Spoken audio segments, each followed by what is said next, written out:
I recently made contact with the distributor of Supra cables here in Australia and New Zealand, and he's very kindly provided me a couple of different cables that I was particularly interested in to give me a chance to try them out and share them with you. Today the cable I have, or cables as the case may be, is a pair of the Supra Trico BNC cables that you see here. Now the reason I've got these as a pair is they're a really good length for connecting up the Chord M scaler and the TT2. That combination uses a pair of BNCs and these are just right for the job. Some time ago I reviewed the very expensive but very excellent Wave High Fidelity cables, and so I was really keen to see if any upgrade cable is significantly better than what comes from Chord as stock, or whether there are actually significant differences between the stock cables, a modest upgrade cable, and something extreme like the Wave High Fidelity. Let's explore.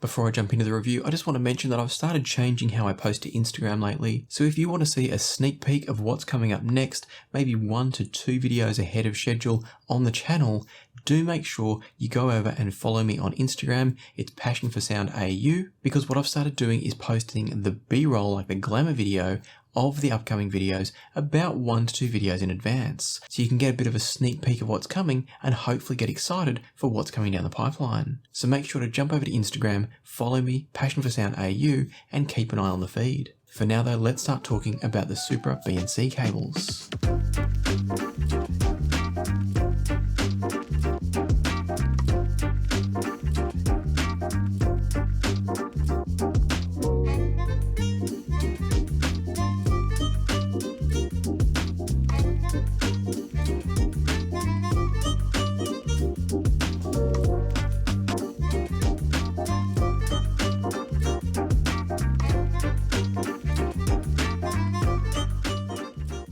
In the scheme of things, these aren't an expensive BNC cable.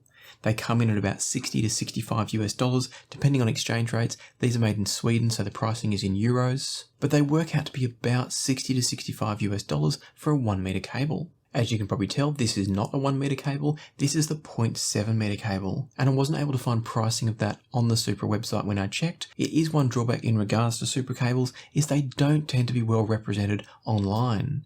There's not very many retailers that list them online. The Supra website doesn't appear to be particularly well updated and maintained in terms of new products, because my understanding in talking to Mark, who is the Australian-New Zealand distributor, is that the 0.75 meter BNC cable is a relatively new addition or re-addition to the range. So I can't tell you the exact price of the 0.7 meter cable, but knowing that the 1 meter cables are listed on the Genvig website, that's the company that makes Supra cables, they're listed on there for $60 to $65, so I'd imagine these sit somewhere in the $50 to $60 range. For that money, you're getting a silver-plated copper cable with proper 75 ohm impedance, and they are available, as you've already gathered, in a few different lengths. As I said, I think the 0.7 meter here is a new addition that may or may not be readily available yet, but they definitely also have 1 meter and 2 meter versions.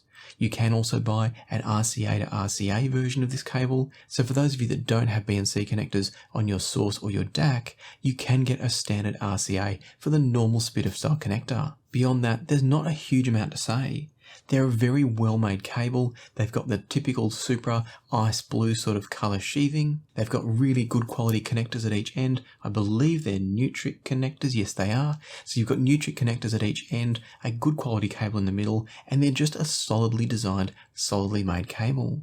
And that's what I've come to expect from Supra. They don't go around making lots of audiophile claims, they just make what is intended to be a sound, scientifically designed, well-engineered cable, and I definitely respect them for that. The question I'm going to look to answer shortly is whether that makes them as good as some of the more audiophile spec cables, whatever that might mean. But before we get there, I do want to cover off what BNC is all about. If you're not familiar with BNC, it's a special style of connector. It uses a bayonet style connection where you push the plug on and twist it to lock it. And the reason it's beneficial over and above RCA is that the connectors and the cable are both 75 ohm.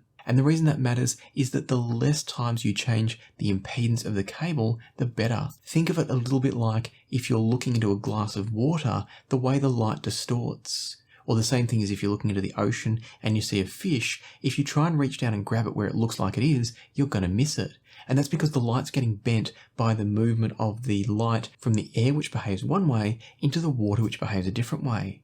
It's a little bit the same with cables. Now, it's not a perfect analogy that I've just used, but essentially every time a signal, an audio signal, passes from one impedance to the next, there's a chance that you're distorting the signal a little bit. And so the idea of BNC cables is you've got a 75 ohm output on the source, you've got a 75 ohm output on the cable, you've got a 75 ohm wire, then another 75 ohm connector into a 75 ohm receiving connector on the DAC. And so you're not having that distortion effect at any step of the chain. In contrast, if you're using normal coaxial, each of the RCA connectors is most likely not a 75 ohm connector. And so you could have multiple different impedances going from the source, the plugs, into the cable, which is likely 75 ohm, and then back to the other plugs and the connector on the DAC. So that's where BNC is better. It's not a huge deal. I have tested both spit of style and coaxial style with similar cables before, and the differences are negligible. But for those seeking those little tweaks, particularly here where it can be a very easy and cost-effective tweak, it is one worth knowing about. And so let's talk about the sound. And the only way I can really describe the sound of these is with comparison. So I've done 2 rounds of comparisons here. The first comparison I did was with the pair of 0.7 meter cables, putting those up against the stock cables that come with the Chord M-Scaler and TT2 combo. There's no specific branding on the wire to tell me what brand of wire is used, and that's not necessarily a bad thing, but my point is they're a basic generic cable. And so my first test was to try these on the M-Scaler TT2 and then disconnect them, plug in the Supras and try the same tracks again. Now, recognizing that auditory memory isn't the greatest tool around, it is a little bit inaccurate, but recognizing that, I still definitely heard differences. The reason I'm calling out auditory memory is I'm not going to try and get super duper specific on what I heard, but a couple of things that I am certain about is that the sound from the Supras was clearly smoother than from the stock cables. Not lacking in texture, not rolled off, but just a smoother, more refined sound. It wasn't night and day, it wasn't a huge difference, but it was definitely enough to be noticeable. Whilst being smoother, I also felt there was a little bit better sense of texture and clarity in the upper mid-range and treble when I was using the Supra cables. But that's about as far as I'd go with anything that I was absolutely definite about. So I do think if you were to use a pair of these on your M-Scaler and TT2, you can expect to get a better sense of refinement and a little bit better sense of clarity and detail without any harshness. So it's adding that texture and detail within a smooth and refined presentation. I did feel like perhaps the way the Supras were presenting the sound made it feel a little bit more intimate. Maybe it was that the instruments and the sounds were more clearly focused, and so they felt a bit more present and definite in the soundstage. But at that point, we're getting into the territory where I'm not 100% certain. This is the point where auditory memory might be playing tricks on me, because there is, of course, the delay between stopping the music, disconnecting the stock cables, plugging in these, sitting back down, getting my headphones on, and firing it all up again. So I'm not going to say for sure that the soundstage is different, because that could be my memory playing tricks on me. But I have no doubt about the smoothness, the refinement, and the sense of clarity. And so for me, the Supras are a nice, solid upgrade over the stock cables without spending too much money. Remembering that you're probably looking at the realm of $100 to $120 for a pair of the 0.7 meter cables. Just to put that into context, I did also take some notes when I went from the Supras back to my normal Wave High Fidelity Storm cables. And that change was much more significant, as it should be. We're now talking about cables worth over $1,000. Now, some of you might think that's crazy for cables. I've got a whole separate review on the Wave High Fidelities, so I'm not going to go into detail here, but I'd encourage you to have a watch of that if you're curious, interested, want to know what they're all about and why they cost so much money. But for now, what I'll say is that this test proves to me that the step from the stock cord cables to the Supras gives a modest upgrade, about what I'd expect for the investment required. Having said that, if you've gone out and spent $10,000 odd on a TT2 and an M-Scaler, it's very hard to not then go and consider the Wave High Fidelity cables. They make a big big difference to the quality of the sound. Specifically, the sound from the wave cables is noticeably more open, spacious, there's a better sense of clarity, more refinement.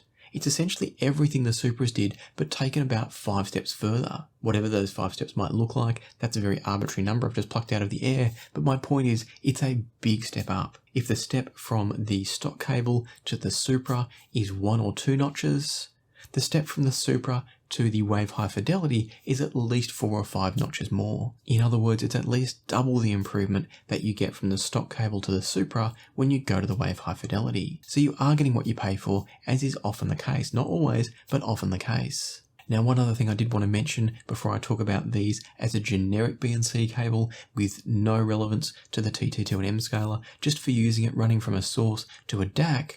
Before I get there though, I do want to mention that the Supra BNC cables are directional. And the reason for the directionality is that they have the shielding connected only to one end. And the idea is that you want to drain any noise away from your DAC. So in other words, back into the source to be earthed through the source. And so I made a point of testing this with my Raspberry Pi. I had one of these cables running the correct direction into the DAC, another one running in the incorrect direction where it was grounding into the DAC instead of into the Raspberry Pi. And what I found was that it made a very, very minor difference. The difference was so subtle that if you asked me to pick it blind, I honestly don't think I could. But I do believe there was a very, very tiny difference there. I felt like the cable running in the correct directionality was ever so slightly smoother than the one running the wrong way. But the difference was so subtle that I wouldn't get too hung up on deliberately buying directional cables for this type of setup. Obviously, if you've bought cables that happen to be directional, it does say to me it's worth getting the directionality correct, but I wouldn't stress too much about it. And so with that out of the way, what I then moved on to was testing these as a standalone single cable running between a source, in this case a Raspberry Pi, with a Hi-Fi Berry Digi Plus board, running from that into a DAC, which again was the TT2 and M scaler.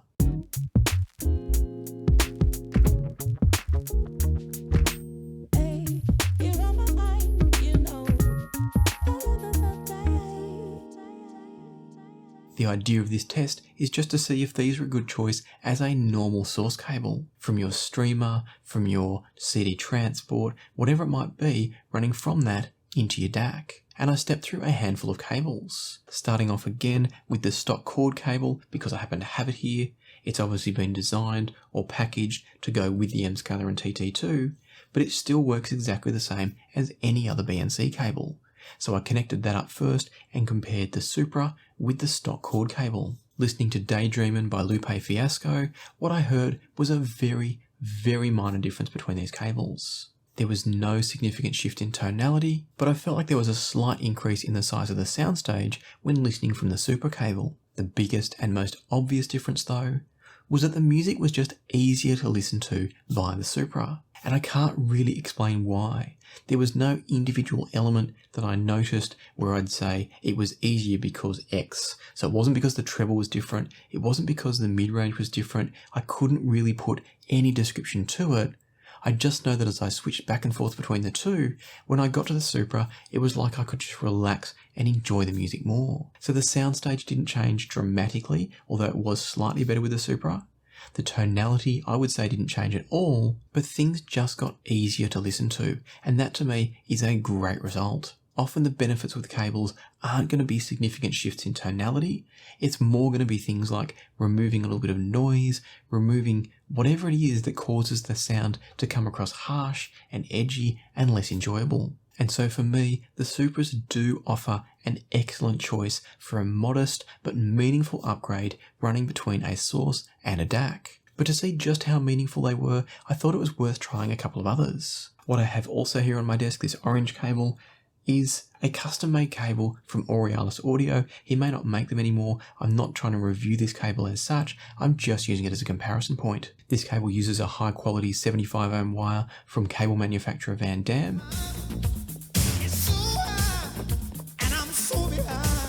and high-quality BNC plugs. So again, it's a true 75 ohm cable from plug to plug. Putting that up against the Supra cable, once again running the same way from the Raspberry Pi, and what I noticed again was that the general sound was very, very similar. What was interesting to note this time though was that there was actually a bit of a shift in tonality. It wasn't dramatic by any sense, but I felt like the Aurealis cable with the Van Dam wire produced a sound that was a bit meatier in the bass.